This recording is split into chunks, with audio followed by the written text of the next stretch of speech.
Welcome to Reading with Ronaldo. Did you have a good spring break, buddy? Yeah? Alright, what book did you choose for us today? But No Elephants by Jerry Smath. This is a very old book of mine.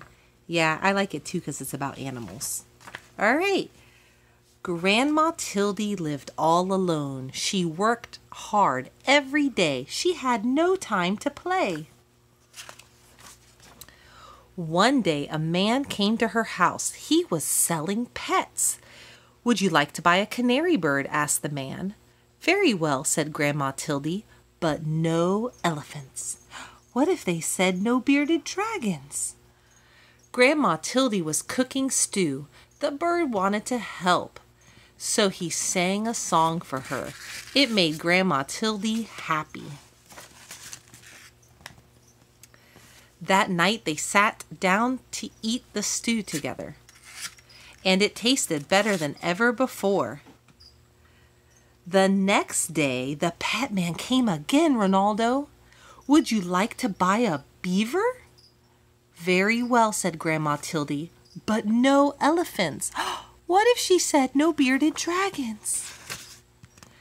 Grandma Tildy needed firewood. The beaver wanted to help, so he cut the wood with his sharp teeth. That night they sat in front of a warm fire. Grandma Tildy went shopping. She met the pet man again. "Would you like to buy a turtle?" he asked. "Very well," she said, "but no elephants." Grandma Tildy was tired. The turtle wanted to help, so he carried her home on his back. That night, Grandma Tildy washed the turtle and put him to bed. The next day it rained hard. The roof started to leak. Then someone knocked on the door. It was you know who. Who was it, Ronaldo? That's right. "Would you like to buy a woodpecker?" the pet man asked. "Very well," said Grandma Tildy, "but no elephants." The woodpecker wanted to help, so he nailed the roof down tight. The dripping stopped.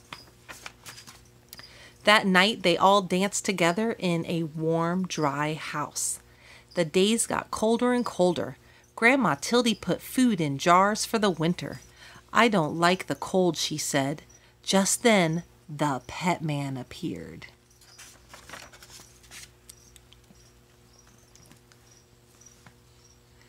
"Would you like to buy an elephant?" he asked. "He's the only animal left." What do we think, Ronaldo? "And I must leave before it snows." "No, no elephants," shouted Grandma. She went back to her work and the pet man left. But the elephant stayed, and it started to snow, and it kept on snowing. And snowing and snowing and snowing. "No elephant," said Grandma Tildy, but the elephant would not go. They would not see the elephant now, but they could hear him crying. They felt sad. "Very well," called Grandma Tildy, "you may come in." The elephant was as happy as he could be.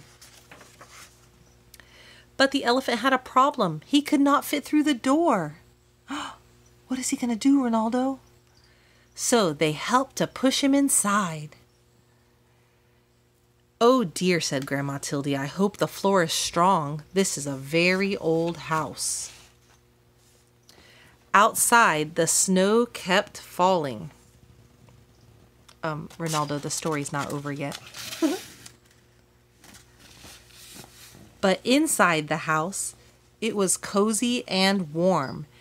Everyone hoped winter would go away and spring would come soon. That night, there was a terrible crash. Ronaldo, there was a crash. What do you think it was? Let's find out. "Oh no, the elephant has fallen through the floor. We cannot fix this," said Grandma. "You will just have to stay there." The winter was long, and soon the firewood was gone, and the elephant was always hungry. He kept eating. He's like you, Ronaldo. and eating and eating and eating, just like you, until all the food was gone. We cannot leave or we will freeze, said Grandma Tildy. We cannot stay or we will starve. What are we to do? What are they going to do, Ronaldo? The elephant felt sorry. Then he thought of a way to help. He started to walk, just like you want to do right now. And walked and walked and walked. Very good demonstration, Ronaldo. Until he stopped and there they were in a warm, sunny place. Oh, you love warm, sunny places. And that is where Grandma Tildy and her friends are today. And they welcome the elephants. Yay! And that was Reading with Ronaldo. The end.